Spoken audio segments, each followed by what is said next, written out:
Hey, what's up gentlemen and ladies? Welcome to another Final Fantasy discussion, and today I'm going to be settling this once and for all, straight up pinning up the two bigwigs, the two big bosses behind modern Square Enix, Hajime Tabata and Tetsuya Nomura.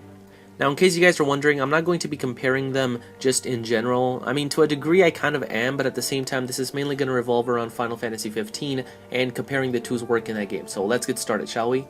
For those of you not in the know, Final Fantasy XV was originally titled Final Fantasy Versus 13, which was a Final Fantasy spin-off game being directed by Square Enix veteran Tetsuya Nomura, character designer of the majority of the Final Fantasy games as well as the main writer and director for the Kingdom Hearts series, until the game was eventually switched over to Final Fantasy XV and went over to Hajime Tabata, relative Square Enix newcomer and go-to man for spin-offs and side games, with directing jobs in games such as Crisis Core and Type 0 under his belt. So Final Fantasy XV, who did it better? Well, it's worth pointing out that both men have good and bad things about them, but I'll start with Tabata.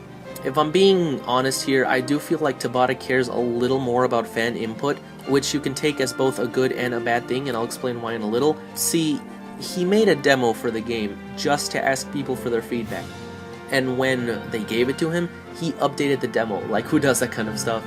But anyways, he also likes to interact more with the fans. I mean, in the last year alone, he's brought Final Fantasy XV to Jump Festa, PAX East, Gamescom, PAX Prime, the Tokyo Game Show, Paris Games Week, and the Family Game Forum. Not to mention, he's been regularly updating the fans with his active time reports, which are all things that we can't really say for Nomura. I mean, when the game was under him, we were lucky to hear news every 2 years. I'm not even exaggerating with that. Plus, Tabata actually does make changes if fans ask for it. The weapon switching system was changed from the automated one in episode Duskgate to a more traditional one in action games because of fan outcry.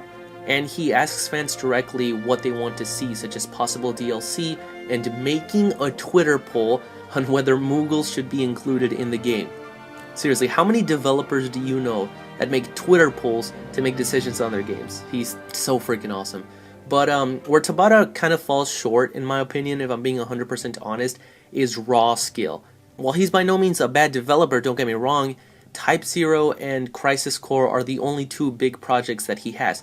And while they're good games, they do feel like spin-offs, which is fine because they are spin-offs, but a bit of that kind of carries over into Final Fantasy XV. In some of the trailers under Nomura, like E3 2013, the gameplay seemed way more action-packed than it does now because Tabata, I would say, is a very westernized developer, if that makes any sense. Final Fantasy XV, with its more realistic art style, open world, real-time gameplay, fits more under something that we'd see from an American developer. Whereas with Versus, it feels like most other JRPGs, over the top. Nomura seemed more interested in making the moves look cool, and Tabata seems more interested in making the moves look realistic, and that's really all that I have to say from his side. Now for Nomura. The main advantage that Nomura has over Tabata is experience. I mean, I'd say that Nomura as of now is their go-to guy for any big projects. I mean, he's definitely their go-to guy for art, as he did do all of the character designs for Final Fantasy VII, 8, 10, 13, 15, Type 0, The World Ends With You, all of the Kingdom Hearts games, and a whole lot more. But he's gotta be good if they trust him with the FF7 remake of all things. I don't know if you guys heard the story, but Nomura didn't really know that he was directing the FF7 remake until the trailer was actually shown off to them and his name was in the credits. They had been asking him in passing, like, well, if we were to make a Final Fantasy VII remake, how would you do this and this?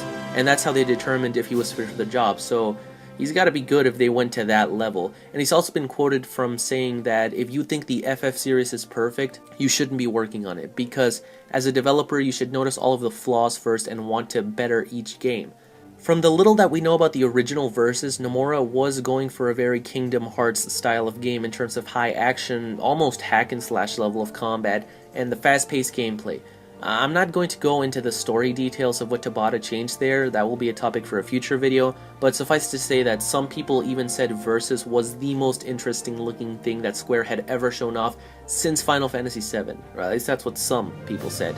That likely has to do with the fact that we didn't see much of it, but well, there you go, there's the issue right there, we didn't see much of it. I mean, where Tabata asks fans for their input and their options and listens more to non-Japanese gamers and stuff like that, Nomura doesn't, but I feel like it's kind of because he's a little more confident in his own abilities, if that makes any sense. Like, Tabata knows that to keep the fans happy, he has to listen to them. But Nomura doesn't feel like he needs to because he, at least seemingly, knows what to do to make a good game. I mean, not to fanboy here, but Nomura did direct what is, in my opinion, the best game of all time, but that's besides the point. However, as a direct result of that, there was less need to ask for fans' opinions, which meant that there was less need to go to events, which meant that they didn't show off as much of the game, which meant that within 8 years of Nomura directing this game, we managed to get a whopping 4 trailers total. And that's being generous, which, I'm sorry, but that's just ridiculous. And it wasn't just a Versus thing. Like, how often do we see Kingdom Hearts 3? That is like the main priority right now for him. We got 2 pre-rendered trailers in 2013 and 1 real trailer this year.